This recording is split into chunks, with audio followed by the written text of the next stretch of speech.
ያው ዛሬ የምንገኘው መስጂድ ቁባ ነው። ይሄ መስጂድ ቁባ ብሎ ማለት ለመስጂዱን ኡሲሰ አለ ተቅዋ ሚን አወል የውሚን አሐቁ አን ተቁመ ፊህ አላህ ሱብሓነሁ ወተዓላ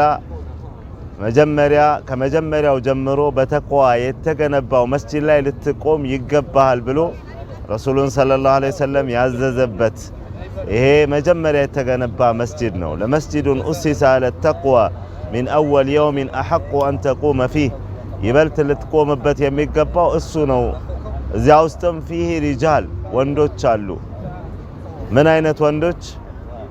ፊህ ሪጃሉ ይሕቡነ አን የተጠሀሩ መጥራራትን የሚወዱ የሚፈልጉ ወንዶች አሉ። አላህ ሱብሓነሁ ወተዓላ ወላሁ ዩሒቡል ሙጠሂሪን አላህ ሱብሓነሁ ወተዓላ ሚጥራሩ የሆኑ ሰዎችን ይወዳቸዋል በማለት ያስቀምጣል ማለት ነው። እንግዲህ ረሱሉ ሰለላሁ ዐለይሂ ወሰለም ስደት ሲመጡ መጀመሪያ ያደረጉት ነገር ምንድነው? ይሄ መስጂድ እንዲገነባ ነው ያደረጉት ማለት ነው። መዲናም ከገቡ በኋላ መስጂድ ነበዊ ነው የገነቡት ማለት ነው።